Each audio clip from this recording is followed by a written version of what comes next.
হরে Krishna deer devotees. তো আজকে আমরা ভক্তিবিনোদ ঠাকুরের কল্যাণ কল্পতরু থেকে কবে শ্রী চৈতন্য মোরে করিবেন দয়া কীর্তন করব।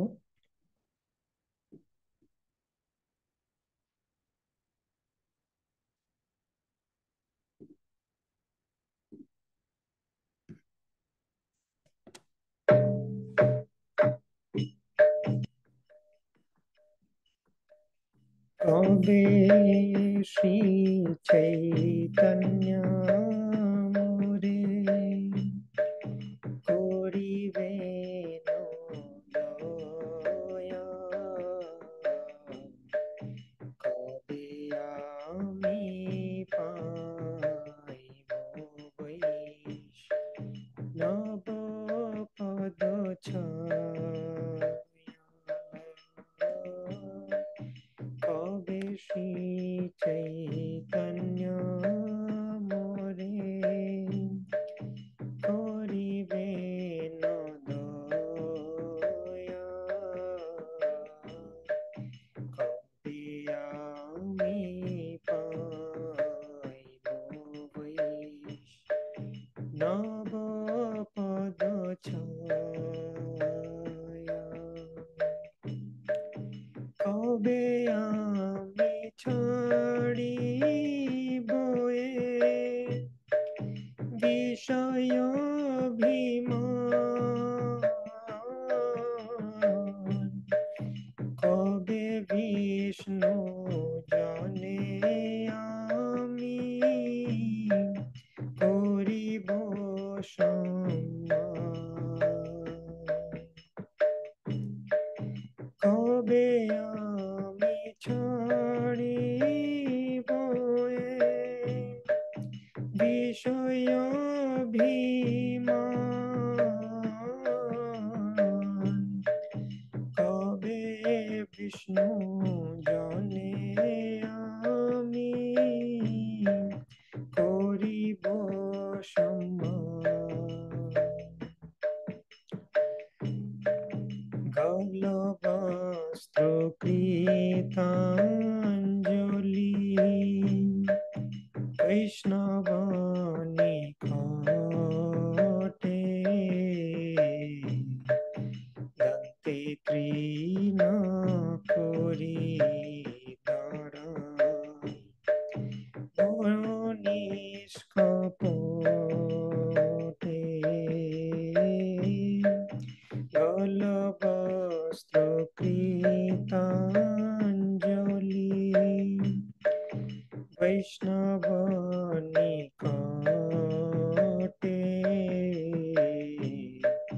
দন্তে তৃণ করি দাঁড়াই ইব নিষ্কপটে, কাঁদিয়া কাঁদিয়া জন দুঃখ গ্রাম,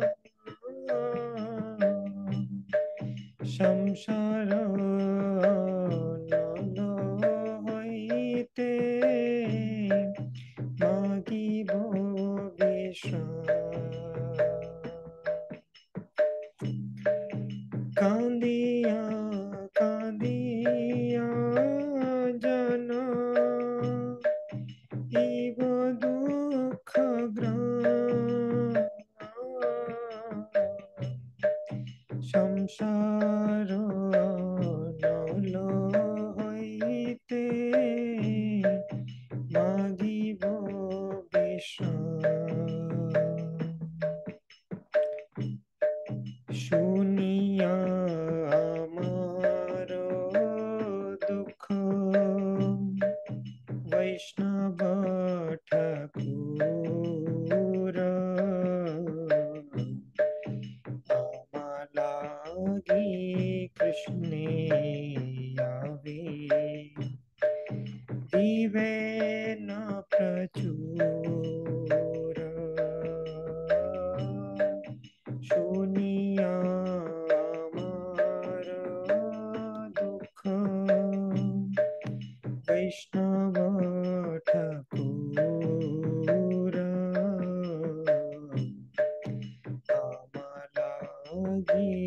কৃষ্ণে আবে দিবে না প্রচুর বৈষ্ণবের বেদনে কৃষ্ণ দয়াময় এহেন পামর প্রতি হবে ন সদয় বৈষ্ণবের আবেদনে কৃষ্ণ দয়াময় হেন পামর প্রতি হবে ন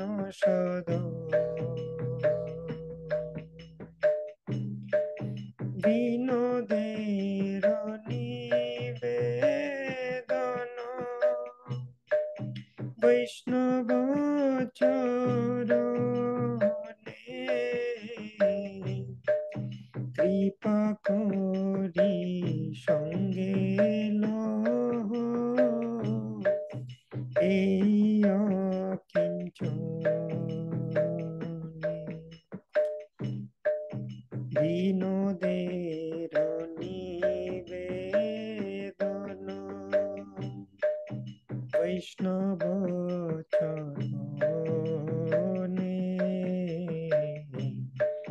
কৃপা করি সঙ্গে লহ এই অকিঞ্চনে কবে শ্রী চৈতন্য মোরে করিবেন দয়া কবে আমি পাইব বৈষ্ণব পদ ছয়া কবে শ্রী চৈতন্য মোরে করিবেন দয়া কবে আমি পাইব বৈষ্ণব পদ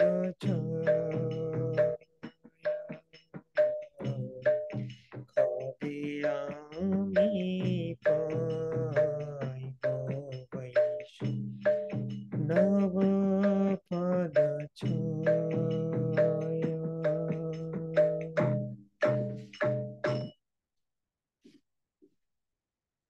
তো ভক্তিবিনোদ ঠাকুর এখানে বলছেন কবে শ্রী চৈতন্য মহাপ্রভু আমাকে দয়া করবেন এবং কবে আমি বৈষ্ণব পদছায়া পাবো, অর্থাৎ বৈষ্ণবরা আমাকে অ্যাকসেপ্ট করবেন, তাদের লোটাস ফিটের শেল্টার আমাকে প্রদান করবেন। তো চৈতন্য মহাপ্রভুর দয়া আর বৈষ্ণব পদছায়া, this two are same thing. মহাপ্রভুর কৃপা আমি প্রাপ্ত হয়েছি কখন বুঝতে পারবো, যখন আমি কোনো বৈষ্ণবের পদছায়া পাবো বা বৈষ্ণবের তত্ত্বাবধানে থেকে ভক্তি করতে পারবো। ঠিক যেমন মহাপ্রভুর one of the prime associate স্বরূপ দামোদর গোস্বামী তিনি বলেছেন, যাও ভাগবত পড়ো ভাগবত স্থানে একান্ত আশ্রয় লও চৈতন্য চরণে। তো কেউ যদি মহাভাগবত বৈষ্ণবের শেল্টারে ভাগবত পাঠ করে, অর্থাৎ হরিকথা শ্রবণ করে বা ভগবানের কথা শ্রবণ করে, ভগবত ভক্তি অনুশীলন করে, তার মানে চৈতন্য চরণে আশ্রয় নেওয়ার মতো সেম ব্যাপার সেটা। মহাপ্রভুর ভক্তগণের আশ্রয় নেওয়ার মহাপ্রভুর আশ্রয় নেওয়া সেম। কবে আমি ছাড়িব এই বিষয় অভিমান, কবে বিষ্ণু জনে আমি করিব সম্মান। বিষয়ের অভিমান আমি কবে ছাড়ব, অর্থাৎ যারা মনে করে থাকেন আমার বহু প্রপার্টি রয়েছে, ব্যাংক ব্যালেন্স রয়েছে, লোকজন রয়েছে, আত্মীয় স্বজন রয়েছে, আমার সব আছে, গাড়ি বাড়ি টাকা, তো আমার এই ধরনের ব্যক্তি সে মনে করে আমার কৃষ্ণকে দরকার নেই। সেজন্য কুন্তী মহারানী তার স্তুতিতে বলছেন, জন্ম ঐশ্বর্য সূত্র শ্রীভীর এধমান মদ পুমান নৈবার হত্যাবি ধাতুম বাই ত্বম অকিঞ্চন গোচরম। অর্থাৎ জন্ম ঐশ্বর্য সুত শ্রী দিয়ে কেউ যদি সেটার দ্বারা মদমত্ত হয় তাহলে সে ভগবানকে ডাকতে পারে না। তো সেটাকে বলা যে বিষয় অভিমান, জড়জাগতিক বিষয়ে যে অভিমান, তার গর্ব। তো এইটা কবে আমি ছাড়বো হে ভগবান? কবে বিষ্ণু জনে অর্থাৎ বৈষ্ণবদেরকে আমি করিব সম্মান। যারা খুব জড়জাগতিক সম্পদের গর্বে গর্বিত তারা বৈষ্ণবদেরকে সম্মান করতে পারবে না। যখন আমি অকিঞ্চন হতে পারবো তখন আমি বৈষ্ণবদের সম্মান করতে পারবো। গলবস্ত্র কৃতাঞ্জলি বৈষ্ণব নিকটে দন্তে তৃণধরি দাঁড়াইব নিষ্কপটে। তো আমি ভিক্ষা চাওয়ার মতো গলার বস্ত্র দিয়ে কৃতাঞ্জলি পুটে বৈষ্ণবদের কাছে ভিক্ষা চাওয়ার মতো আমি কবে করতে পারবো? যেমন রূপ গোস্বামী, সনাতন গোস্বামী, তারা মহাপ্রভুর কাছে দন্তে তৃণধরি, দাঁতের মাঝে একটা খড় নিয়ে সারেন্ডার করা, মানে বোঝানো আমি গরু বা গাধার মতো। তো সেই রকম হিউমিলিটি আমার মধ্যে কবে আসবে, বা সেরকম বিনয় আমার মধ্যে কবে আসবে? কাঁদিয়া কাঁদিয়া জানাইব দুঃখ গ্রাম, সংসার অনল হইতে মাগিব বিশ্রাম। তো সেই বৈষ্ণবের কাছে গিয়ে আমি জানাবো যে জড়জগতে আমি কত দুঃখে আছি এবং সংসার অনল হইতে আমাকে রক্ষা করো। এই যে সংসার দাবানল থেকে আমাকে রক্ষা করো হে বৈষ্ণব ঠাকুর, এটা আমি কবে বলতে পারবো? শুনিয়া আমার দুঃখ বৈষ্ণব ঠাকুর, আমা লাগি কৃষ্ণে আবে দিবেন প্রচুর। আমার দুঃখ শুনে বৈষ্ণব ঠাকুর কি করবেন? আমার জন্য কৃষ্ণে আবেদন করবেন, কৃষ্ণের কাছে আমার জন্য প্রার্থনা করবেন। বৈষ্ণবেরা আবেদনে কৃষ্ণ দয়াময়, এহেন পামর প্রতি হবে না সদয়। এরকম শুদ্ধ বৈষ্ণবের কৃপাতে, তার প্রার্থনাতে কৃষ্ণ আমার মতো পামরের প্রতি সদয় হবেন। বিনোদেরও নিবেদন বৈষ্ণব চরণে, কৃপা করি সঙ্গে লহ এই অকিঞ্চনে। ভক্তিবিনোদ ঠাকুর বলছেন বৈষ্ণবের চরণে আমার নিবেদন এটাই যে কৃপা করি আমার মতো অকিঞ্চনকে সঙ্গে নাও। আমার কিছুই নেই, আমার কৃষ্ণ প্রেম নেই, কৃষ্ণ প্রেম রূপ ধন নেই, তো বৈষ্ণব ঠাকুর তোমার কাছে আছে। কৃষ্ণ সে তোমার, কৃষ্ণ দিতে পারো, তোমারও শক্তি আছে। তো সেজন্য আমাকে সঙ্গে নাও, মানে তুমি যে ভজন সাধন করছো আমাকে সঙ্গে নাও, আমাকেও কৃষ্ণ ভক্তির এই অনুশীলন করার যে স্বাদ সেটা আস্বাদন করার সুযোগ দাও। শ্রী চৈতন্য মহাপ্রভু কি জয়, সঙ্গত গৌর ভক্তবৃন্দ কি জয়। হরে কৃষ্ণ। তো আমরা বিগত কয়েকদিন ধরে শিল রূপ গোস্বামীর অমৃতময় চরিত্র নিয়ে আলোচনা করেছি। রূপ গোস্বামীর জীবন, রূপ গোস্বামীর পোয়েটিক মার্ভেল, চিত্রকবিত্বানির মাধ্যমে আলোচনা করেছি কিভাবে তিনি শ্লোকের মাধ্যমে সুন্দরভাবে বিভিন্ন শ্লোক রচনা করেছেন। এছাড়া আমরা চৈতন্য মহাপ্রভুর যে কৃপা রূপ গোস্বামীর প্রতি বিশেষভাবে, সেটা অন্তলীলা থেকে পাঠ করেছি। কিভাবে রূপ গোস্বামী জগন্নাথপুরীতে পৌঁছালেন এবং তারপর মহাপ্রভু কিভাবে তার প্রশংসায় পঞ্চমুখ তিনি সকলের কাছে গিয়ে রূপ গোস্বামী প্রশংসা করছেন, সেটা আমরা আলোচনা করেছি। তো now we will go back. আমরা মধ্যলীলা চ্যাপ্টার 16 সেখানে আলোচনা করছি। তো এই মধ্যলীলা চ্যাপ্টার 16-এ কি রয়েছে? চৈতন্য মহাপ্রভুর বৃন্দাবন যাওয়ার প্রচেষ্টা, অর্থাৎ চৈতন্য মহাপ্রভু বৃন্দাবনে যেতে চেষ্টা করছেন। তো তিনি প্রথমবারে বৃন্দাবন যেতে সফল হবেন না, সেই কাহিনী বর্ণনা করা হচ্ছে। তো এইবারে যখন মহাপ্রভু বৃন্দাবন যাবেন, তিনি বেঙ্গল হয়ে বা রামকেলি হয়ে যাবেন রূপ সনাতনকে কৃপা করার জন্য। তারপর অ্যাকচুয়াল যে জার্নি সেটা স্টার্ট হবে, সেটা নেক্সট চ্যাপ্টার বর্ণনা করা হচ্ছে। কিন্তু এই চ্যাপ্টারে কি বর্ণনা করা হচ্ছে? মহাপ্রভু বৃন্দাবন যাচ্ছেন কোথা থেকে? জগন্নাথপুরী থেকে। জগন্নাথপুরী থেকে বেঙ্গল হয়ে মহাপ্রভু যাবেন জগন্নাথপুরী, এরকম মনস্থির করলেন। তো সেই যাত্রাপথে কি কি হলো আমরা দেখব, এবং রামকেলিতে রূপ গোস্বামী সনাতন গোস্বামীকে মহাপ্রভু কিভাবে কৃপা করলেন সেটা আমরা দেখব। এবং সেই যাত্রা কেন অসফল হলো, কেন মহাপ্রভুকে পুরীতে ফিরে চলে আসতে হলো, বৃন্দাবন যেতে পারলেন না, সেটা আমরা আলোচনা করব। এবং তারপরে মহাপ্রভু যাবেন বৃন্দাবন, সেটা আমরা দেখব। গৌরদ্যানম গৌরমেঘ সিঞ্চন স্বালোকনামৃতৈ ভবাগ্নি দগ্ধ জনতা বিরুধ সমজীবয়ত। গৌড় দেশরূপ উদ্যানে শ্রী গৌরাঙ্গ রূপ মেঘ তার দর্শনামৃত বর্ষণ করে ভবাগ্নিদগ্ধ জনতারূপ লতাকে জীবিত করেছিলেন। অর্থাৎ গৌড় দেশকে যদি আমরা একটা উদ্যানের সাথে তুলনা করি, আর গৌরাঙ্গ মহাপ্রভুকে যদি মেঘ রূপে তুলনা করি, গৌরাঙ্গ মহাপ্রভুর দর্শন গৌড় দেশের জন্য একটা বর্ষণের মতো, বৃষ্টির মতো। ভবাগ্নি দগ্ধ জনতারূপ লতা, অর্থাৎ গৌড় দেশে যে সমস্ত লতাগুলো রয়েছে তারা হচ্ছে চৈতন্য মহাপ্রভুর অন্তরঙ্গ পার্শ্বদেরা, যারা গৌড় দেশে আছে, এবং গৌরাঙ্গ মহাপ্রভুকে না দেখতে পেয়ে তারা ভবাগ্নিতে দগ্ধ হচ্ছিল। তো মহাপ্রভু যখন স্থির করলেন যে গৌড় দেশে যাবেন, গৌড় দেশের অনেক পার্শ্বদেরকে তিনি দর্শন দিলেন। অনেকদিন পুরীতে ছিলেন, তারপর বেঙ্গলে আসছেন, সবাইকে দর্শন দিচ্ছেন। তো সেটার ফলে তারা যেন নতুন করে জীবন ফিরে পেয়েছিল। ওকে,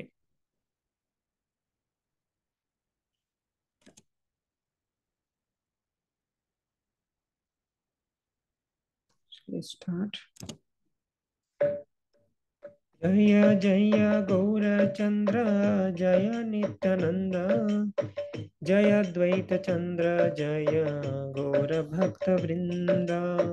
প্রভুর হইল ইচ্ছা যাইতে বৃন্দাবন, শুনিয়া প্রতাপ রুদ্র হইল বিমন। সার্বভৌম রামানন্দ আনি দুইজন, দুহাকে কহেন রাজা বিনয় বচন। তো চৈতন্য মহাপ্রভুর ইচ্ছা হলো যাইতে বৃন্দাবন। মহাপ্রভু পুরীতে আছেন সন্ন্যাস গ্রহণ করার পর, তারপরে বৃন্দাবন যাওয়ার ইচ্ছা প্রকাশ করলেন। শুনিয়া প্রতাপ রুদ্র হইলা বিমন। প্রতাপ রুদ্র সেটা শুনে খুব অন্তরে কষ্ট পেলেন যে মহাপ্রভু তিনি চলে যাবেন বৃন্দাবনে, এই জগন্নাথপুরী ছেড়ে, সেটা কি করে মেনে নিতে পারি। তো প্রতাপরুদ্র মহারাজ ভালো করে জানেন যে আমার তো সেই শক্তি নেই যে মহাপ্রভুকে আটকে রাখবো। মহাপ্রভু তো আমার সাথে দেখাই করতে চান না। যা হোক করে মহাপ্রভু পার্শ্বদের হাতে পায়ে ধরে কিছু কৃপা করেছিলেন। তো কাকে বলতে হবে মহাপ্রভুকে আটকানোর জন্য? দুইজন মহারথী আছে জগন্নাথপুরীতে, সার্বভৌম ভট্টাচার্য এবং রামানন্দ রায়। সার্বভৌম এবং রামানন্দকে ডেকে অত্যন্ত বিনীতভাবে রাজা বললেন যে তোমরা যা হোক করে মহাপ্রভুকে আটকাও। নীলাদ্রি ছাড়ি প্রভুর মন অন্যত্র যাইতে, তোমরা করো যত্ন তাহারে রাখিতে। তাহা বিনাই রাজ্য মোরে নাহি ভাই, গোসাই রাখিতে করো নানা উপায়। সার্বভৌম রামানন্দ দুই জন স্থানে, তবে যুক্তি করে প্রভু যাব বৃন্দাবনে। তো প্রতাপরুদ্র মহারাজ এদিকে রামানন্দ রায় এবং সর্বভৌম ভট্টাচার্যকে বলে দিলেন যে তোমরা যা হোক করে ছল চাতুরি করো, যা খুশি করো, মহাপ্রভুকে আটকে রাখো, কারণ মহাপ্রভু ছাড়া আমি এই রাজকার্য সামলাতে পারবো না, আমার ভালোই লাগবে না কোনো কিছু। তো এদিকে চৈতন্য মহাপ্রভু রামানন্দ রায় সার্বভৌম ভট্টাচার্যকে বলছেন বৃন্দাবনে যাব, অনেকদিন ধরেই বলছেন, কিন্তু তারা কিছুতেই পারমিশন দিচ্ছেন না। আজকে যাবে কালকে যাবে এরকম করছেন। দুহে কহে রথ যাত্রা করো দর্শন, কার্তিক আইলে তবে করিহ গমন। কার্তিক আইলে কহে এবে মহাশীত, দোল যাত্রা দেখি যাও এই ভালো রীত। তো বিভিন্ন ভাবে মহাপ্রভুর বৃন্দাবন যাত্রাটা ডিলে করতে থাকেন কারা? সার্বভৌম ভট্টাচার্য আর রামানন্দ রায়, দুই পার্ষদ। সার্বভৌম ভট্টাচার্য হচ্ছেন দেবগুরু বৃহস্পতির অবতার, রামানন্দ রায় হচ্ছেন বিশাখা সখীর অবতার। তো দুজনে বলছেন যে রথযাত্রা দর্শন করো, তারপর রথযাত্রার পরে কার্তিক এলে তখন যাবে বৃন্দাবন। কার্তিক এলে মহাপ্রভু বলছেন কই তাহলে এবার বেরোই বৃন্দাবন উদ্দেশ্যে। বলছে না না, এখন তো মহা শীত, দোল যাত্রা দেখে যাও। শীত, তারপর বসন্ত, বসন্তে দোল, দোল যাত্রা দেখে তারপরে যাবে। তো এইভাবে বিভিন্ন রকম ভাবে আজকাল সেটা করছে। আজিকালি করি উঠাই বিবিধ উপায়, যাইতে সম্মতি না দেয় বিচ্ছেদের ভয়। যদ্যপি স্বতন্ত্র প্রভু নহে নিবারণ, ভক্ত ইচ্ছা বিনা প্রভু না করে গমন। তো আজকাল করছে তারা বিচ্ছেদের ভয়ে, যে মহাপ্রভুকে ছেড়ে দিতে হবে, সেই বিচ্ছেদের ভয়ে তারা মহাপ্রভুকে ছাড়ছেন না। যদ্যপি স্বতন্ত্র প্রভু, মহাপ্রভু স্বতন্ত্র, তাকে কেউ আটকাতে পারবে না। তিনি স্বরাট, জন্মাদ্যস্য যতনবয়া ইতরতশ্চ অর্থেষু অভিজ্ঞ স্বরাট। কিন্তু ভক্ত ইচ্ছা বিনা প্রভু না করে গমন। ভক্তের পারমিশন না নিয়ে কিন্তু প্রভু যাবেন না। প্রভু চাইলেই দুম করে কোনোদিন মাঝরাতে বেরিয়ে যেতে পারেন, কিন্তু সেটা করবেন না, ভক্তদের পারমিশন নিয়ে তবেই যাবেন। তৃতীয় বৎসরে সব গৌড়ের ভক্তগণ, নীলাচলে চলিতে সবার হইল মন। সবে মেলি গেলা দ্বৈত আচার্যের পাশে, প্রভু দেখিতে আচার্য চলিলা উল্লাসে। তৃতীয় বৎসর, এই যে তৃতীয় বৎসর মানে কি, কোথা থেকে কাউন্টিং স্টার্ট হচ্ছে? মহাপ্রভু সন্ন্যাস নেওয়ার পর থেকে তৃতীয় বৎসর হয়েছে। তো মহাপ্রভু 3 বছর আছে নীলাচলে, সন্ন্যাস গ্রহণ করে আছেন। তৃতীয় বৎসরে গৌড়ের সব ভক্তগণ নীলাচলে যেতে মন হলো সবার। প্রত্যেক বছরই গৌড়ের ভক্তগণ নীলাচলে যান রথযাত্রা দর্শন করতে। তো রথযাত্রার টাইম এলেই গৌড়ের সমস্ত ভক্তগণ অদ্বৈত আচার্যের কাছে চলে যান, কারণ অদ্বৈত আচার্য অনেক প্রবীণ বৈষ্ণব, এবং তিনি হচ্ছেন বৈষ্ণবদের লিডার গৌড়ে। নিত্যানন্দ প্রভু এবং অদ্বৈত আচার্য, অদ্বৈত আচার্য বয়সে বড় ছিলেন, সেজন্য তিনি লিডিং পজিশনে ছিলেন। তো অদ্বৈত আচার্যের কাছে সবাই আসতেন, আর অদ্বৈত আচার্য সবাইকে নিয়ে নীলাচল যাচ্ছেন, এবং যাত্রাপথে শিবানন্দ সেন সমস্ত অ্যারেঞ্জমেন্ট করতেন। তো এইভাবে তৃতীয় বৎসরেও তারা মহাপ্রভুকে দর্শন করার জন্য নীলাচলের উদ্দেশ্যে রওনা হলেন। যতপি প্রভুর আজ্ঞা গৌড়েতে রহিতে, নিত্যানন্দ প্রভুকে প্রেম ভক্তি প্রকাশিতে। তথাপি চলিলা মহাপ্রভুরে দেখিতে, নিত্যানন্দের প্রেম চেষ্টা কে পারে বুঝিতে। যদ্যপি প্রভুর আজ্ঞা গৌড়েতে রহিতে, নিত্যানন্দ প্রভুকে মহাপ্রভু বলেছিলেন, আগে 2 বছর এসেছেন, তো মহাপ্রভু বলেছিলেন, দেখো নিতাই, তুমি প্রত্যেক বছর এসো না, তোমার উপর আমি একটা গুরু দায়িত্ব দিয়েছি। আমি বেঙ্গলে থাকতে পারিনি, সন্ন্যাস নিয়ে আমাকে নীলাচলে আসতে হয়েছে। তো বেঙ্গলের পুরো প্রিচিংটার দায়িত্ব তোমাকে দিয়েছি। মহাপ্রভু কাকে দিয়েছেন? নিত্যানন্দ প্রভুকে। তো বলছেন, তুমি কিন্তু প্রত্যেক বছর এসো না, শুধু শুধু সময় নষ্ট হবে এখানে এসে। 4 মাস তোমরা থাকছো, হ্যাঁ আসতে যেতে আরো 1 মাস করে লেগে যাচ্ছে, টোটাল 6 মাস তোমরা এখানেই কাটিয়ে দিচ্ছ। তাহলে এরকম করলে প্রিচিং কি করে হবে? হ্যাঁ, নতুন ভক্তদেরকে টাইম দিতে হবে, তো তাদেরকে বিভিন্ন ফেস্টিভ্যালে, মেন ফেস্টিভ্যালের টাইমগুলো তোমরা এখানে কাটিয়ে দিচ্ছ, ওইখানে ফেস্টিভ্যাল অ্যারেঞ্জমেন্ট করতে হবে, সেইখানে নতুন ভক্তদের ডাকতে হবে, তবে না তারা ইন্টারেস্টেড হবে ভক্তিতে। তো সেই জন্য মহাপ্রভু নিত্যানন্দ প্রভুকে বলেছেন যে প্রত্যেক বছর এই নীলাচলে আসার দরকার নেই, ওইখানে থাকো, মাঝে মধ্যে আমি যাব, দেখা করব, মাঝে মধ্যে তোমরা আসবে, তাহলেই হবে, প্রত্যেক বছর আসার কোনো দরকার নেই। কিন্তু তৃতীয় বছরে মহাপ্রভুর বারণ থাকা সত্ত্বেও সব ভক্ত মিলে নীলাচলে যাচ্ছেন। কারা কারা যাচ্ছেন? আচার্য রত্ন বিদ্যানিধি শ্রীবাস রামাই, বাসুদেব মুরারি গোবিন্দাদি 3 ভাই। রাঘব পণ্ডিত নিজ ঝালি সাজাইয়া, কুলীন গ্রামবাসী চলে পট্ট ডোরি লইয়া। আচার্য রত্ন বিদ্যানিধি শ্রীবাস রামাই, বাসুদেব মুরারি গোবিন্দাদি 3 ভাই, রাঘব পণ্ডিত পানিহাটি থেকে নিজের ঝালি সাজিয়ে যাচ্ছেন, কুলীন গ্রামবাসী তারা জগন্নাথের পট্টডোরি নিয়ে যাচ্ছেন, যেটা দিয়ে জগন্নাথকে তোলা হয় রথে। তো কুলিন গ্রাম থেকে সেটা যেত। তো গৌড়ের ভক্তবৃন্দ, তার সাথে কুলিন গ্রামবাসী সবাই অদ্বৈত আচার্যের নেতৃত্বে যাচ্ছেন জগন্নাথপুরী, যদিও মহাপ্রভু বারণ করেছিলেন। তো এবার আমরা চিন্তা করেছিলাম যাত্রার বিষয়ে। তো এবারে আমাদের যাত্রা হবে খড়দহ এবং পানিহাটি। তো রাঘব পণ্ডিতের যে ঝালি সেটা আমরা দেখব। তো দেখা যাক কি কি জায়গা আমরা কভার করতে পারি। তো সেটা নিয়ে আমরা শীঘ্রই আলোচনা করব। তো রাঘব পণ্ডিত পানিহাটি থেকে কুলিন গ্রামবাসী এবং সমস্ত গৌড়ের ভক্তবৃন্দ সবাই যাচ্ছেন। তার সাথে শ্রীখণ্ডের ভক্তবৃন্দরাও রয়েছেন, যেটা আমরা কাটোয়া যাত্রার সম্বন্ধে দেখেছিলাম।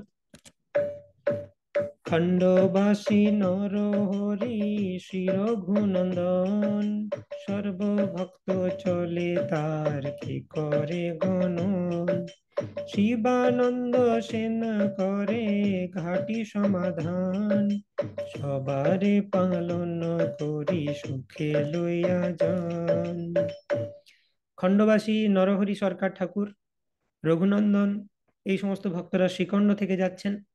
কুলিন গ্রাম থেকে ভক্তরা রয়েছেন এবং গৌড়ের ভক্তবৃন্দ সবাই মিলে অদ্বৈত আচার্যের নেতৃত্বে শিবানন্দ সেনের ম্যানেজমেন্টে গৌড় থেকে যাচ্ছেন জগন্নাথপুরী মহাপ্রভুর সাথে দেখা করতে এবং রথযাত্রা উদযাপন করতে, যদিও মহাপ্রভু সেটা বারণ করেছিলেন। তো শিবানন্দ সেন কি করছেন? সবার সর্ব কার্য করেন, দেন বাসস্থান, শিবানন্দ জানে উড়িয়া পথের সন্ধান। সে বৎসর প্রভু দেখিতে সব ঠাকুরানী, চলিলা আচার্য সঙ্গে অচ্যুত জননী। তো সবার সবকিছু থাকা খাওয়ার ব্যবস্থা করছেন শিবানন্দ সেন। শিবানন্দ জানে উড়িয়া পথের সন্ধান। উড়িয়া দেশ অর্থাৎ পুরী কিভাবে যেতে হবে, সেই পথের সন্ধান শিবানন্দ সেন খুব ভালো করে জানেন।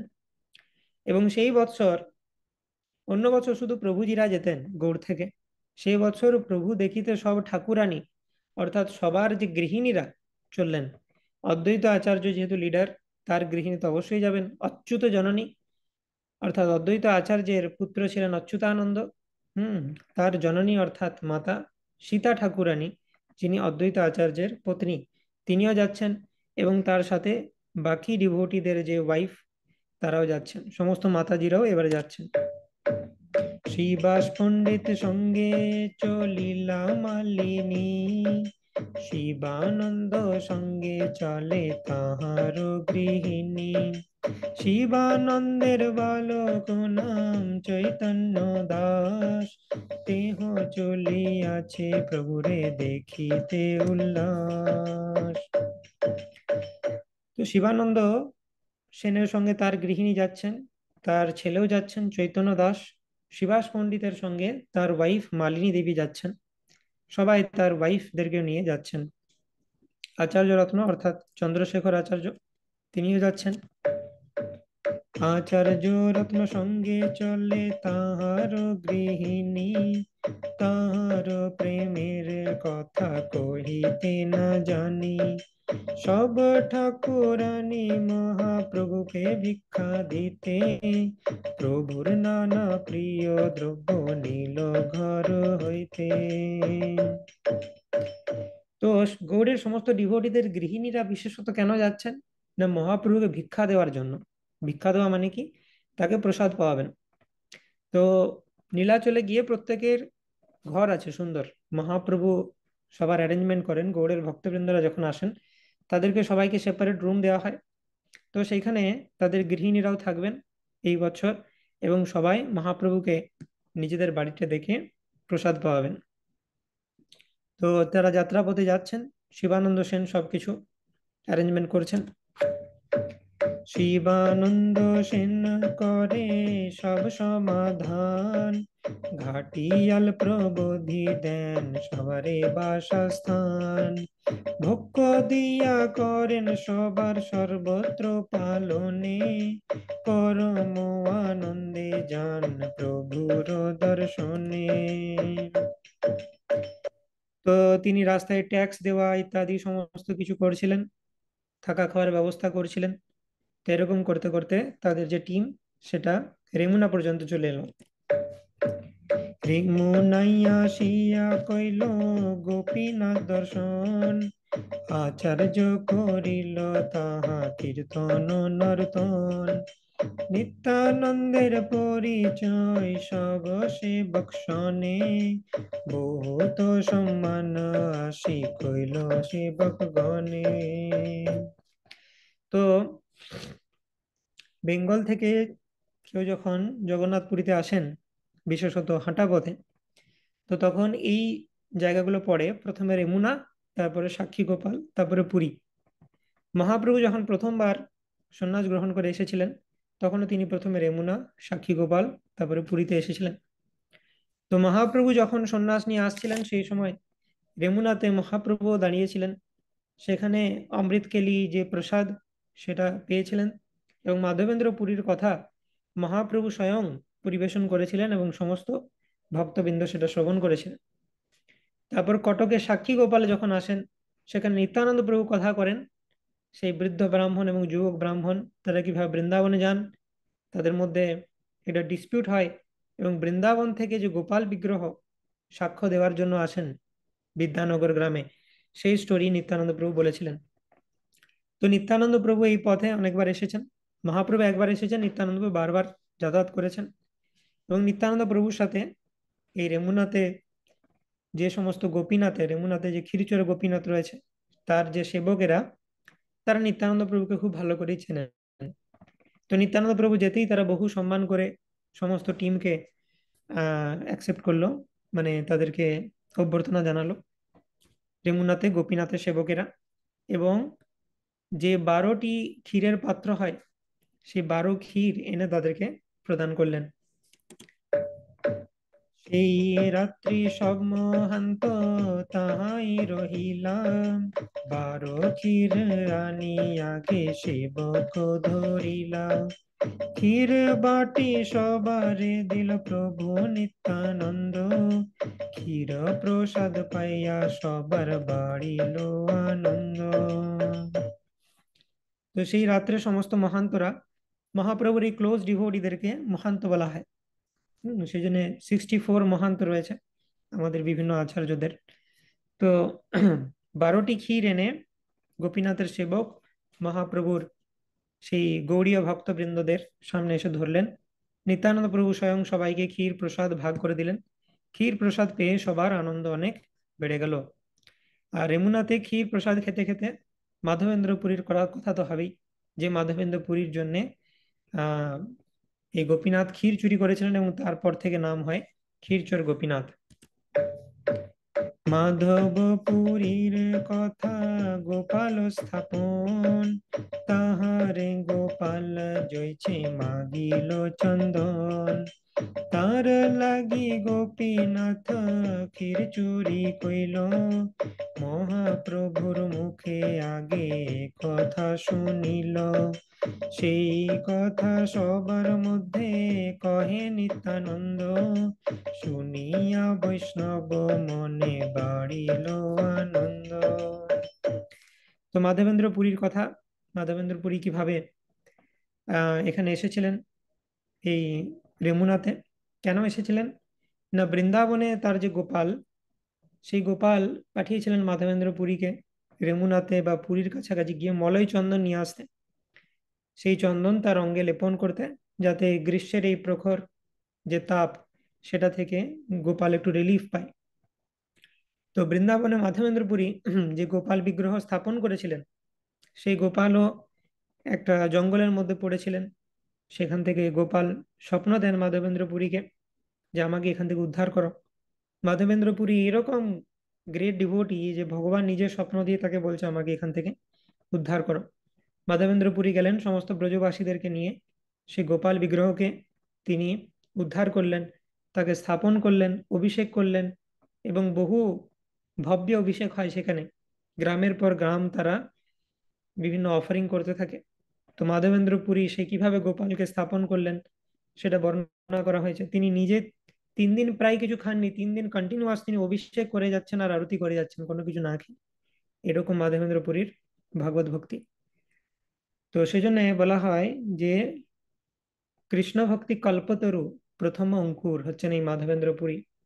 আমাদের এই সম্প্রদায়ে অ্যাকচুয়ালি কৃষ্ণের বর ব্রহ্মা, সেই জন্য এই সম্প্রদায়ের নাম হচ্ছে ব্রহ্ম মধ্য গৌড়ীয় সম্প্রদায়।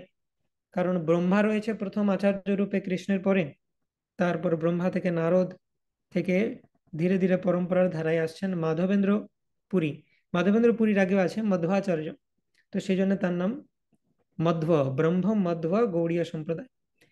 তো ব্রহ্মা আছেন বলে নাম হয়ে গেল ব্রহ্ম, মধ্বাচার্য আছেন বলে নাম হয়ে গেল মধ্ব, এবং গৌড়ীয় সম্প্রদায় চৈতন্য মহাপ্রভুর পর থেকে স্টার্ট হয়। তো সেই জন্য আমাদের পরম্পরার নাম হচ্ছে ব্রহ্ম মধ্ব গৌড়ীয় সম্প্রদায়। তো আমরা যদি দেখি মধ্বাচার্যের পর থেকে পরম্পরার যে মুড, সেই মুডটা একটু ডিফারেন্ট ছিল। আর মহাপ্রভু পদ থেকে সেই মুডটা চেঞ্জ হয়ে যায় কিছুটা। মেইন যেটা জিনিস পরম্পরার ধারা সেটা অবশ্যই মেনটেন হয়, কিন্তু পরম্পরার যে মুড সেটা কিছুটা চেঞ্জ হয়ে যায়। মাধ্বাচার্যের সময় আমরা দেখেছি মাধ্বাচার্যের পদ থেকে যে আচার্যরা রয়েছেন তাদের বেসিক্যালি মুড হচ্ছে যে দ্বৈতবাদ স্থাপন করতে হবে, মায়াবাদ খণ্ডন করতে হবে, ভেরি স্ট্রিক্ট ডিটি ওয়ার্শিপ তারা খুব ভালো করে করেন, এবং তাদেরকে তত্ত্ববাদী বলা হয় সেই কারণে। মায়াবাদ খণ্ডন করাটাই তাদের মূল উদ্দেশ্য। কিন্তু এই মাধবেন্দ্র পুরীর সময় থেকে মহাপ্রভু যে আবির্ভূত হবেন তার বীজ বপন হয়। কৃষ্ণ ভক্তি কল্পতরু মহাপ্রভু স্থাপন করবেন। কৃষ্ণ ভক্তি কল্পতরু, আমাদের যে নিগম কল্পতরু আহ যে আইকনটা রয়েছে, সেই আইকনটাও বেসিক্যালি এটার কথাই বলা হচ্ছে যে কৃষ্ণ ভক্তির যে কল্পতরু তার প্রধান স্কন্ধ হচ্ছেন মহাপ্রভু, এবং তার বিভিন্ন শাখা প্রশাখা রয়েছে। নিত্যানন্দ প্রভু, অদ্বৈত আচার্য, গদাধর পণ্ডিত, শ্রীবাস পণ্ডিত, এরা সমস্ত হচ্ছে পঞ্চতত্ত্ব বিভিন্ন শাখা। তো এই যে কল্পবৃক্ষ ভক্তির, এটাকে চৈতন্য বৃক্ষ বলা হয়, সেটার মূল স্কন্ধ হচ্ছেন চৈতন্য মহাপ্রভু স্বয়ং। এবং এই যে ভক্তি বৃক্ষ বা চৈতন্য বৃক্ষ বা ভক্তি কল্প বৃক্ষ যে বিকশিত হবে ভবিষ্যতে, তার অঙ্কুর বা তার সিড স্থাপন হয়েছিল মাধবেন্দ্র পুরী থেকে। কারণ মাধবেন্দ্র পুরী সেই ট্রানজিশনটা নিয়ে আসেন এই পরম্পরাতে, যে মধ্ব সম্প্রদায় থেকে গৌড়ীয় সম্প্রদায়, মধ্ব সম্প্রদায়ের যে মূল মায়াবাদ খণ্ডন ইত্যাদি, তার থেকে গৌড়ীয় সম্প্রদায়ের যে সুইটনেস সেটা নিয়ে আসেন। সেই জন্য কৃষ্ণ ভক্তি কল্পতরু, অর্থাৎ এই গোলকের প্রেম ধন, হরিনাম সংকীর্তন, রাধা কৃষ্ণের ভক্তি, হুম এবং শৃঙ্গার রস বা মাধুর্য রস, এইটাকে সম্প্রদায়ের মধ্যে নিয়ে আসেন মাধবপুরী, মাধবেন্দ্রপুরী। তো তারপর তার ডিসাইপল ঈশ্বরপুরী এবং তার ডিসাইপল রূপে চৈতন্য মহাপ্রভু আসেন এবং গৌড়ীয় সম্প্রদায় স্থাপন করেন। তো সেই মাধবেন্দ্র পুরী গ্লোরিজ নিত্যানন্দ প্রভু সমস্ত ভক্তের মাঝে পরিবেশন করেন। আগে এই কথা মহাপ্রভু বলেছিলেন। তো রেমুনা দর্শন করে তারা চলে এলেন কটকে। এই মতো চলি চলি কটক আইলা, সাক্ষী গোপাল দেখি সবে সেদিন রহিলাম।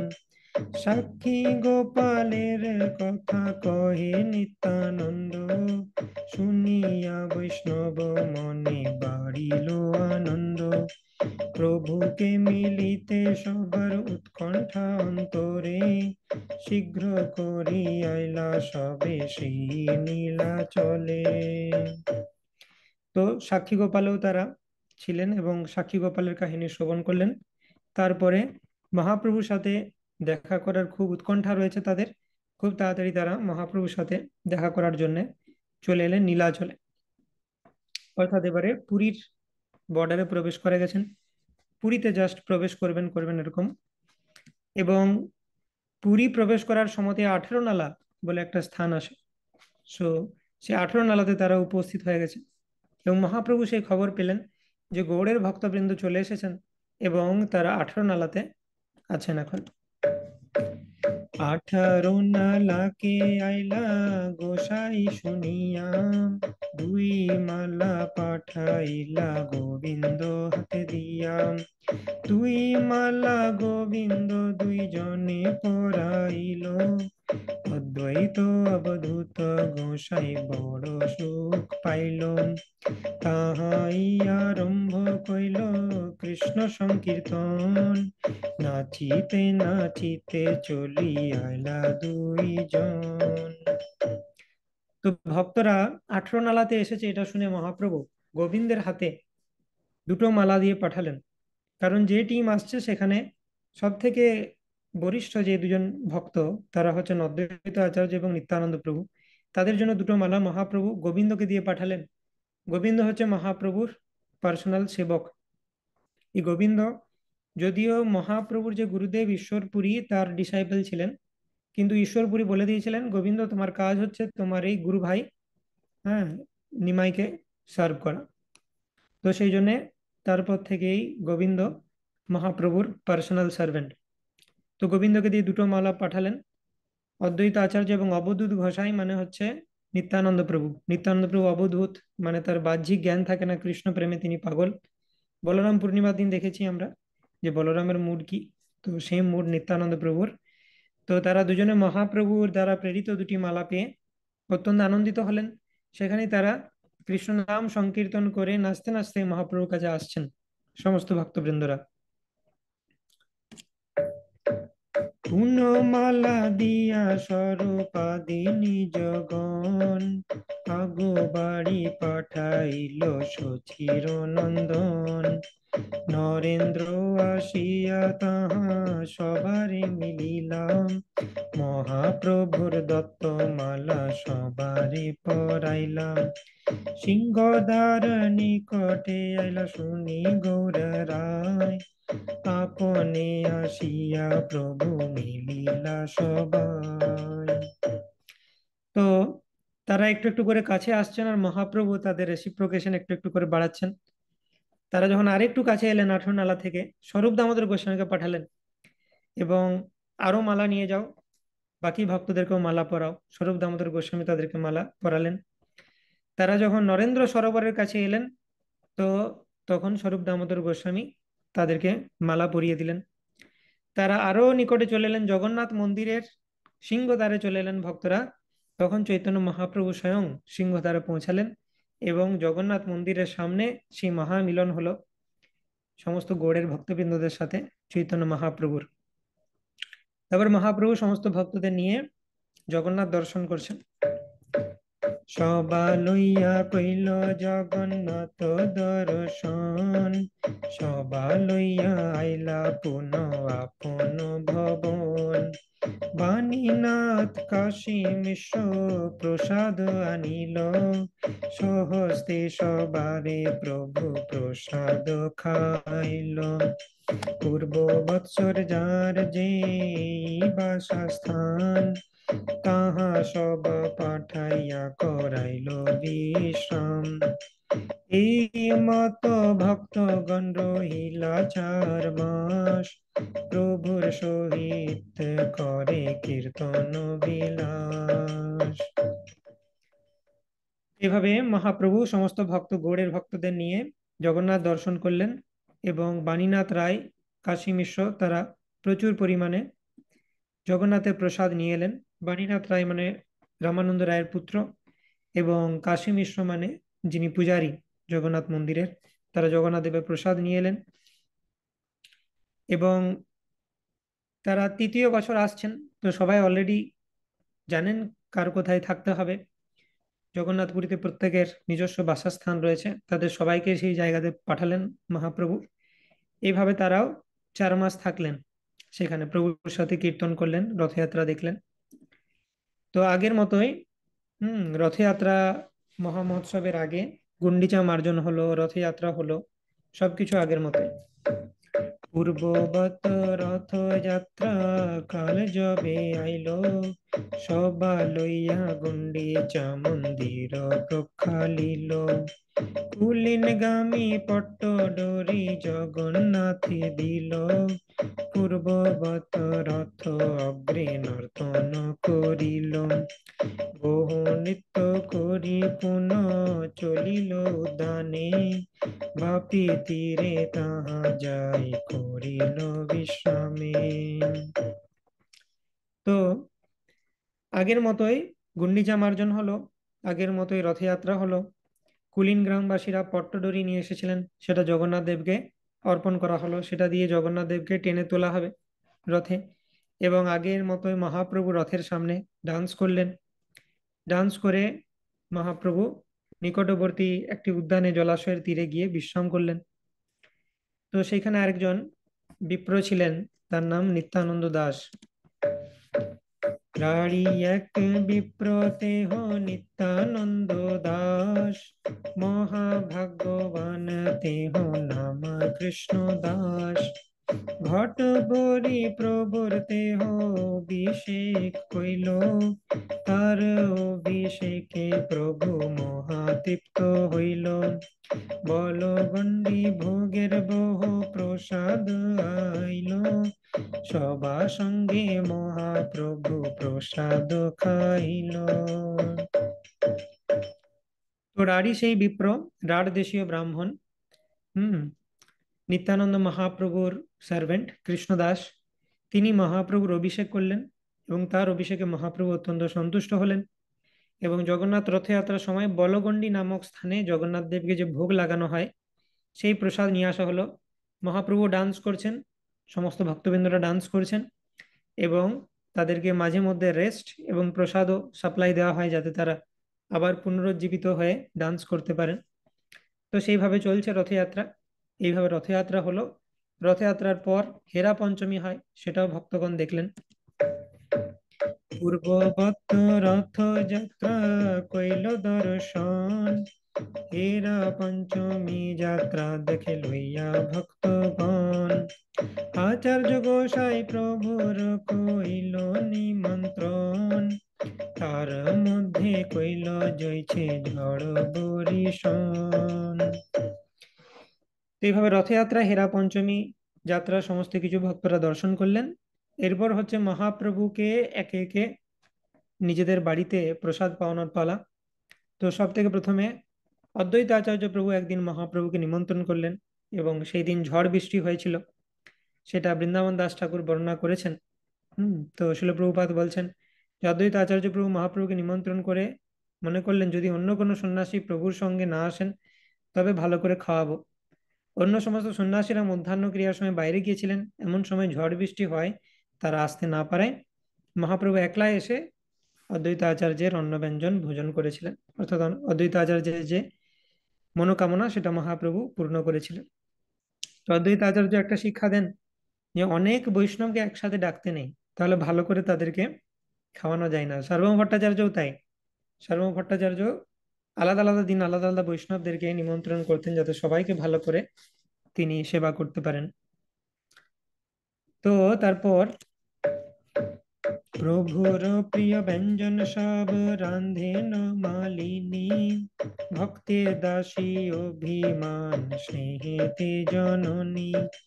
আচার্য রত্ন আদি যত মুখ্য ভক্তগণ, মধ্যে মধ্যে প্রভুরে করেন নিমন্ত্রণ। তো প্রভুর সমস্ত প্রিয় ব্যঞ্জন মালিনী দেবী অর্থাৎ শিবাস পণ্ডিতের যিনি পত্নী, তিনি রন্ধন করেছেন। Malini Devi is a very special devotee. তো ভক্তে দাসী অভিমান, ভক্তিতে তিনি নিজেকে মনে করেন মহাপ্রভুর দাসী, কিন্তু স্নেহেতে তিনি জননী। তো তিনি খুব সিনিয়র, মহাপ্রভু নিত্যানন্দ প্রভু থেকে বয়স অনেক বড়। মহাপ্রভুর এবং নিত্যানন্দ প্রভুর মায়ের বয়সী, কারণ শিবাস পণ্ডিতও যথেষ্ট বয়স্ক। এই যে সমস্ত ভক্তবৃন্দরা, অদ্বৈত আচার্য বা শিবাস পণ্ডিত, এনারা মহাপ্রভুর জন্মের অনেক আগে আবির্ভূত হয়েছিলেন স্টেজটা তৈরি করার জন্য, মহাপ্রভু আসবেন বলে। তারা বহু আগের থেকে নবদ্বীপে আছেন। তো মালিনী দেবী ঠিক জননীর মতো মহাপ্রভুর, কিন্তু তিনি নিজে, মহাপ্রভু মনে করেন তাকে জননী, কিন্তু তিনি মনে করেন যে আমি মহাপ্রভুর দাসী। তো এখানেও আমাদেরকে মহাপ্রভুর পার্শ্বদরা শিক্ষা দিচ্ছেন যে দাস অভিমান এটা খুব ইম্পর্টেন্ট। যখন ভক্তিতে আমরা নিম্ন স্তরে আছি, এখনো সেরকম কিছু ভক্তি করছি না, আমাদেরকে উচ্চ স্তরগুলি, অর্থাৎ ভক্তির বিভিন্ন স্তর রয়েছে না, শান্ত, দাস্য, সখ্য, বাৎসল্য, মাধুর্য, আমি কৃষ্ণের সখা, আমি কৃষ্ণের জননী, আমি কৃষ্ণের প্রেয়সী ইত্যাদি মনে করা উচিত নয়। আমাদের মনে করা উচিত আমি কৃষ্ণের দাস বা দাসী। সেই জন্য ইনিশিয়েশনের সময়, ইনিশিয়েশন মানে কি, ভক্তি শুরু হচ্ছে, ভক্তির শুরুতে সেই জন্য নাম দেওয়া হয় দাস বা দাসী দিয়ে। তো সেরকম ভাবে মালিনী দেবী তিনি নিজেকে মনে করেন দাসী। তো শুধু শিবাস পণ্ডিতের যে পত্নী মালিনী দেবী নয়, আচার্য রত্নের পত্নী তারাও সবাই, অর্থাৎ অদ্বৈত আচার্য, শিবাস ঠাকুর, আচার্য রত্ন সবাই মহাপ্রভুকে নিমন্ত্রণ করছেন ধীরে ধীরে এক এক করে। চাতুর্মাস অন্তে পুনঃ নিত্যানন্দে লইয়া, কিবা যুক্তি করে নিত্য নিবৃতে বসিয়া, আচার্য গোসাই প্রভুকে কহে ঠারে ঠোরে, আচার্য তর যা পড়ে কেহ বুঝিতে না পারে। তো চাতুর্মাসের পর নিত্যানন্দ প্রভুর সাথে বসে 4 মাস কেটে গেল। হ্যাঁ, গৌড়ের ভক্তবৃন্দকে মহাপ্রভু আসতে বারণ করেছিলেন, তারা এসেছে, 4 মাস কাটিয়েছে, সমস্ত অনুষ্ঠান করেছে, মহাপ্রভু কিছু বলেনি। এরপর নিত্যানন্দ প্রভুকে নিয়ে একান্তে তিনি কিছু যুক্তি করবেন, এবং অদ্বৈত আচার্য শ্রী চৈতন্য মহাপ্রভুকে ইঙ্গিতে কিছু বললেন, একটি তরজা পড়েন যার অর্থ কেউ বুঝতে পারে না, মহাপ্রভু আর অদ্বৈত আচার্যের মধ্যে কিছু কথোপকথন হয়। তো অদ্বৈত আচার্য এবং নিত্যানন্দ প্রভুর সাথে মহাপ্রভুর কিছু বক্তব্য আছে এখন। তো নিত্যানন্দ প্রভুকে কি বলছে মহাপ্রভু, তার মুখ দেখি হাসে সচির নন্দন, অঙ্গীকার জানি আচার্য করেন নর্তন, কিবা প্রার্থনা কিবা আজ্ঞা কেহ না বুঝিল, আলিঙ্গন করি প্রভু তার বিদায় দিল। নিত্যানন্দে কহে প্রভু শুনো শ্রীপান, এই আমি মাগি তুমি করো প্রশান। তো অদ্বৈত আচার্যের সাথে মহাপ্রভুর যে কি কথোপকথন হয় সেটা কেউ বুঝতে পারে না। অদ্বৈত আচার্য কিছুটা প্রার্থনা করেছিলেন যে মহাপ্রভু এটা যদি আপনি স্যাংশন করেন, মহাপ্রভু চোখের ইশারায় স্যাংশন করে দেন, কি যে প্রার্থনা করলেন, মহাপ্রভু কি স্যাংশন করলেন কেউ জানে না। কিন্তু নিত্যানন্দ প্রভুকে বলছেন মহাপ্রভু যে নিত্যানন্দ শুনো, শুনো শ্রীপাদ, শ্রীপাদ বলে ডাকতেন, আমি তোমার কাছে একটা রিকোয়েস্ট করব, একটা ভিক্ষা চাই, তুমি কৃপা করে সেটা মঞ্জুর করো। কি ভিক্ষা চাই, প্রতি বর্ষ নীলাচলে তুমি না আসিবা, গৌড়ে রহি মোর ইচ্ছা সফল করিবা, তাহা সিদ্ধি করে হেন অন্যে না দেখিয়ে, আমার দুষ্কর কর্ম তোমা হইতে হয়ে। তো বলছেন হে শ্রীপাদ, তোমার কাছে আমার একটা রিকোয়েস্ট, যে তুমি আগের বারও বলেছিলাম, বারণ করেছিলাম, তবু এবারে এলে কথা না শুনে, কিন্তু এবার আবার তোমাকে রিকোয়েস্ট করছি যে প্রত্যেক বছর তুমি দয়া করে নীলাচলে এসো না, তাহলে প্রিচিং অনেক হ্যাম্পার হবে। তোমার উপর আমি একটা গুরু দায়িত্ব দিয়েছি বেঙ্গলের প্রিচিং এর। নিত্যানন্দ কহে আমি দেহ তুমি প্রাণ, দেহ প্রাণ ভিন্ন নহে এই তো প্রমাণ, অচিন্ত শক্তি করো তুমি তাহার ঘটন, যে করাহ সেই করি নাহি খনিয়ন। নিত্যান্ত প্রভু বলছেন আমি দেহ আর তুমি প্রাণ, তুমি তো আমাকে চালাচ্ছ, তুমি যখন যেরকম ভাবে আমাকে ইন্সপায়ার করো আমি সেরকম ভাবে করি, দেহ প্রাণ তো ভিন্ন নয়। তো আমি এখানে নীলাচলে এসেছি মানে তুমি আমাকে ইন্সপায়ার করেছো নীলাচলে আসার জন্য, আবার তুমিই বলছো যে এসো না। তো তুমি যা চাইবে সেটাই করব, তুমি যেটা করাও সেটাই আমি করি। হ্যাঁ, কোনো বাঁধা ধরা নিয়ম নেই, তোমার যেটা ইচ্ছা সেটাই আমি করব। তো এইভাবে প্রভু নিত্যানন্দ প্রভুকে ইনস্ট্রাকশন দিয়ে দিলেন যে প্রত্যেক বছর তোমার এখানে আসার দরকার নেই। তারে বিদায় দিল প্রভু করিয়া লিঙ্গন, এই মতো বিদায় দিল সব ভক্তগণ, কুলিন গ্রামে পূর্ববৎ কইল নিবেদন, প্রভু আজ্ঞা করো আমার কর্তব্য সাধন, প্রভু কহে বৈষ্ণব সেবা নাম সংকীর্তন, দুই করো শীঘ্র পাবে সেই কৃষ্ণ চরণ। তো গৌড়ের ভক্তবৃন্দদের সাথে কুলীন গ্রামবাসী ভক্তবৃন্দরা গেছিলেন। তো কুলীন গ্রামী যে ভক্তবৃন্দ, তারা প্রত্যেক বছর মহাপ্রভুর কাছে এসে একটা কোয়েশ্চেন করেন যে, হে মহাপ্রভু, আমাদেরকে বলুন যে আমাদের কি কর্তব্য সাধন। তো মহাপ্রভু বলেন, বৈষ্ণব সেবা, নাম সংকীর্তন, এই দুই করো, শ্রীকৃষ্ণের চরণ শীঘ্র পাবে।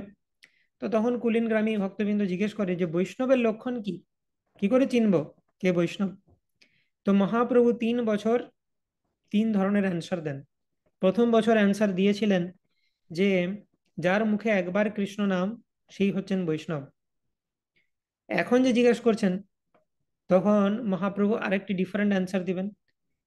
আরেক বছর জিজ্ঞেস করবেন, তখন আলাদা অ্যান্সার দেবেন। তো সেই 3টে অ্যান্সারের খুব মাহাত্ম্য রয়েছে।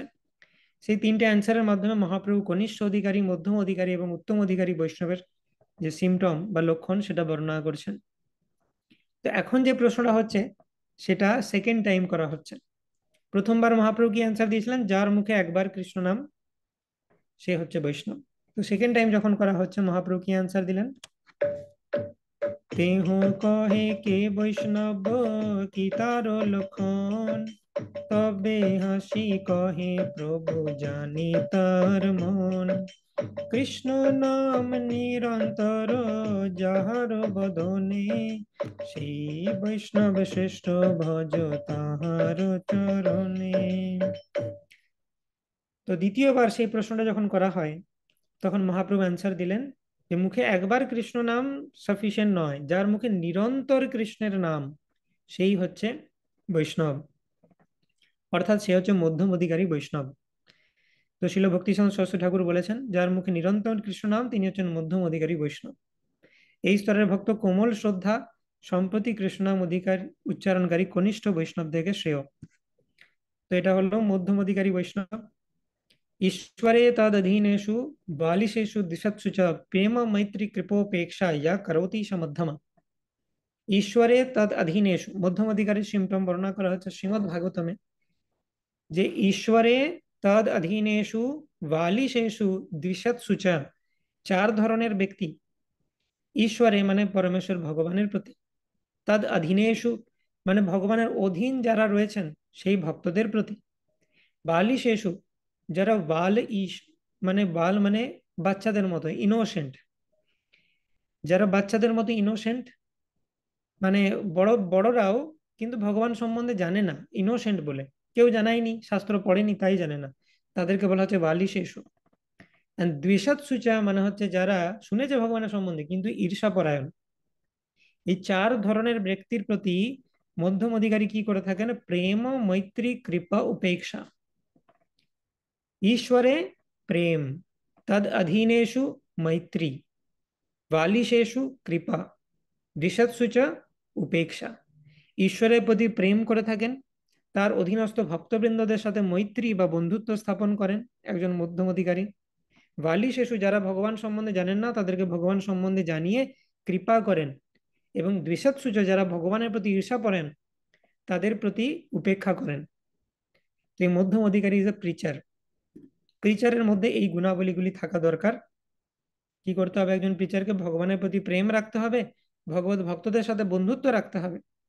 বন্ধুত্ব রাখা ইজ ইম্পর্টেন্ট। আমি ধরো কাউকে কৃষ্ণ ভক্তিতে নিয়ে এলাম, সবসময় আমি তাকে টাইম নাও দিতে পারি, তো কিছু ডিভোটি ফ্রেন্ডস থাকা দরকার, একটা কমিউনিটির মধ্যে থাকা দরকার, যেখানে একে অপরকে হেল্প করতে পারি।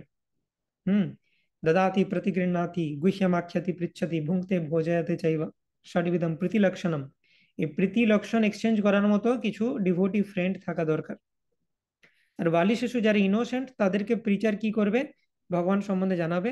আর দ্বিষৎ যারা এনভিয়াস, তাদেরকে উপেক্ষা করবে। This is also one instruction. তো সেই জন্য যারা এনভিয়াস, ডোন্ট ওয়েস্ট টাইম, তাদের প্রতি ছেড়ে দাও। জগতে বহু জন রয়েছে যাদের কৃষ্ণ ভক্তি দরকার, যারা কৃষ্ণ ভক্তি অনুশীলন করতে চায় কিন্তু জানে না, যারা বালি শিশু, তাদের প্রতি কৃপা করো। আর যারা দ্বিষৎ সুচা, তাদেরকে উপেক্ষা করো। তাদেরকে যত কৃষ্ণ সম্বন্ধে বলবে, তাদের যে বিষ সেটা আরো বাড়বে। যেমন সর্পকে যদি দুগ্ধ দেওয়া হয়, তাহলে তার বিষ আরো বাড়তে থাকে, সেরকম এনভিয়াস পার্সনকে, যে অলরেডি কৃষ্ণের প্রতি এনভিয়াস, তাকে কৃষ্ণের মহিমা বললে সে আরো এনভিয়াস হয়ে যাবে। তো তাতে করে কৃষ্ণের প্রতি এবং ভক্তদের প্রতি অপরাধ তার আরো বেড়ে যাবে। সেজন্য তাদেরকে ইগনোর করা উচিত। তো এটা হয়ে গেল মধ্যম অধিকারীর সিমটম। চৈতন্য মহাপ্রভু বললেন। বর্ষান্তরে নেক্সট বর্ষে তারা যখন এলো, তারা একই প্রশ্ন আবার করলো। তখন মহাপ্রভু কি বললেন সেটা আমরা দেখব। বর্ষান্তরে পূর্ণ তারা হইছে প্রশ্ন কইল, বৈষ্ণবের তারতম্য প্রভু শিখাইল। যাহার দর্শনে মুখে আইসে কৃষ্ণ নাম, তাহারে জানিহ তুমি বৈষ্ণব প্রধান। তো মহাপ্রভু তখন বললেন, যাহার দর্শনে মুখে আইসে কৃষ্ণ নাম, যাকে দেখলে মুখে কৃষ্ণ নাম চলে আসবে, তিনি হচ্ছেন বৈষ্ণব প্রধান, বা তিনি হচ্ছেন উত্তম অধিকারী বৈষ্ণব। হুম। সর্বভূতেষু ইহ পশ্যেত ভগবদ ভাবমাত্মনি, ভূতানি ভগবত্যাত্মনি এষ ভাগবতোত্তমঃ। তো ভাগবতোত্তম অর্থাৎ উত্তম অধিকারী বৈষ্ণবকে তো ভাগবতে বর্ণনা করা হচ্ছে, যিনি সর্বভূতেষু ইহ পশ্যেত ভগবদ ভাবমাত্মনি, সমস্ত জীবের মধ্যে যিনি ভগবানকে দেখতে পান এবং ভগবানের মধ্যে সমস্ত জীবকে দেখতে পান, তো তিনি হচ্ছেন উত্তম অধিকারী বৈষ্ণব। তো সেজন্য উত্তম অধিকারী বৈষ্ণব জেনারেলি তিনি সবার মধ্যে ভগবানকে দেখতে পান এবং তিনি মনে করেন আমি সব থেকে পতিত, বাকি সবাই কৃষ্ণ ভক্তি করছেন। এটা কি করে হতে পারে? উত্তম অধিকারী বৈষ্ণব, এটা ফেক হিউমিলিটি না, তিনি জানেন তিনি নিজে কত সাধন ভজন করছেন। একজন উত্তম অধিকারী বৈষ্ণব একটা অভক্তকে দেখে কিভাবে ভাবতে পারে যে এ আমার থেকে ভালো ভক্ত? এগুলো অতি স্তুতি করা হচ্ছে না শাস্ত্রে? কেউ ভাবতে পারে, কিন্তু না। একজন উত্তম অধিকারী বৈষ্ণব একজন অভক্তকে দেখেও মনে করেন যে এ আমার থেকে ভালো। কেন? কারণ তিনি ভাবেন যে এ অভক্ত তো তাও ভগবান সম্বন্ধে জানে না, তাই করেছে না কিছু, আর আমি জেনে কি করছি, এটা তিনি চিন্তা করেন। ঠিক যেমন ভক্তিবিনোদ ঠাকুর বলছেন, আমার জীবন সদা পাপে রত। তো এই অভক্ত জানে না পাপ পুণ্যের মধ্যে কি ডিফারেন্স, তাই ও পাপ করে বেড়াচ্ছে, ওটাতে কোনো দোষ নেই, ও আমার থেকে ভালো। কিন্তু আমি পাপ পুণ্য জেনেও যে আমি দোষ করছি, তাহলে আমার কি হবে? তো এইভাবে উত্তম অধিকারী বৈষ্ণব তিনি কারোর দোষ দর্শন করেন না। তো সেজন্য বলা হয় যে যখন কেউ প্রিচিং করেন, উত্তম অধিকারী বৈষ্ণবদেরকেও মধ্যম অধিকারী স্তরে নেমে আসতে হয়। কাকে উপেক্ষা করবেন? উত্তম অধিকারী বৈষ্ণব তো কাউকে উপেক্ষাই করতে পারবেন না, কিন্তু মধ্যম অধিকারী বৈষ্ণবকে কাউকে কৃপা করতে হবে, কাউকে উপেক্ষা করতে হবে। তো সেজন্য তাকে মধ্যম অধিকারী স্তরে নেমে আসতে হয় প্রিচিং করার জন্য। তো যাই হোক, মহাপ্রভু উত্তর দিলেন, বৈষ্ণব প্রধান উত্তম অধিকারী বৈষ্ণব হচ্ছে যাকে দেখলে মুখে কৃষ্ণ নাম চলে আসবে। তো এইভাবে ক্রম করে মহাপ্রভু বৈষ্ণবের লক্ষণ বর্ণনা করলেন। বৈষ্ণবকে, বৈষ্ণবতরকে এবং বৈষ্ণবতমকে সেটা বর্ণনা করলেন। এইভাবে সমস্ত বৈষ্ণবেরা গৌড়ে ফিরে চললেন এবং সেই বছর পুণ্ডরিক বিদ্যানিধি জগন্নাথপুরীতে রইলেন। তো আরো এখানে বিভিন্ন লীলা রয়েছে। পুণ্ডরিক বিদ্যানিধির সাথে কি হয়েছিল জগন্নাথপুরীতে? জগন্নাথ দেব স্বপ্নে এসে তাকে মেরেছিলেন, সেই লীলা আমরা আলোচনা করব, কি হয়েছিল। এবং আরো তারপরে মহাপ্রভু যখন জগন্নাথপুরী থেকে বেঙ্গল আসবেন, সেই যাত্রাপথে মেনি এক্সাইটিং ইভেন্টস হয় এবং সেগুলো আমরা দেখব। আর তারপরে কিভাবে মহাপ্রভু রামকেলিতে পৌঁছালেন, রূপ সনাতনকে কৃপা করলেন, রামকেলি থেকে কেন কেন তাকে ফিরে আসতে হলো, সেই সমস্ত কিছু আলোচনা করব, এই চ্যাপ্টারে রয়েছে। তো সেটা আজকে নয়, আমরা নেক্সট ক্লাসে আলোচনা করব। তো আজকে আমরা এই পর্যন্তই আলোচনা করলাম। সকলকে অনেক ধন্যবাদ। হরে কৃষ্ণ কৃষ্ণ কৃষ্ণ হরে হরে, হরে রাম রাম রাম হরে হরে। श्री चैतन्य चरितामृत की जय। शील प्रभुपाद की जय। নিতাই গৌর প্রেমানন্দে হরি হরি বল। কারো কোনো প্রশ্ন থাকলে বলতে পারেন।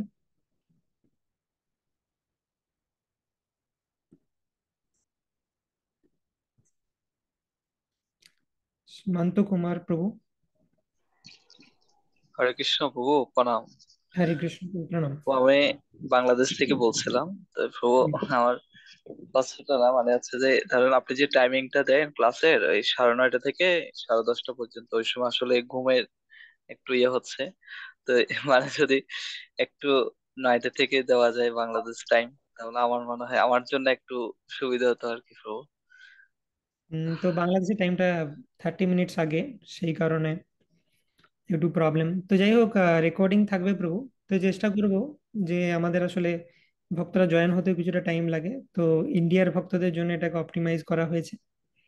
তো রেকর্ডিং থাকবে, আপনি যদি কোনো কারণে মিস করে যান অবশ্যই শুনতে পারেন ইউটিউব থেকে। এরপর অনেক সময় ইউটিউবে শোনা হয় না যে ব্যস্ত বা অনেকগুলো লেকচার, অনেক সেবা ইত্যাদির কারণে হয়ে ওঠে না। হুম।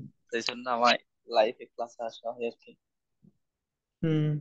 তো আপনি এক কাজ করতে পারেন যে ওই দিন রাত্রেই আপনি আগের দিনের লেকচারের কিছুটা যদি বাকি রয়ে যায় সেটা শুনতে পারেন, তারপরে আমাদের ক্লাস যখন শুরু হবে তারপর থেকে শুনতে পারেন। তো এইভাবে অ্যাডজাস্ট করা যেতে পারে।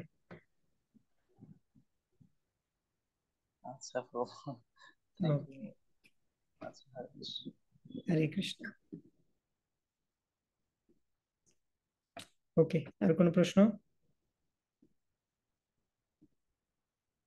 ঠিক আছে, তো আজকে আমরা এই পর্যন্ত আলোচনা করলাম, নেক্সট দিন কন্টিনিউ করব এই পয়েন্ট থেকে। वाञ्छाकल्पतरुभ्यश्च कृपा सिन्धुभ्येव च पतितानां पावनेभ्यो वैष्णवेभ्यो नमो नमः। अनंत कोटि वैष्णव वृंद की जय। श्रील प्रभुपाद की जय।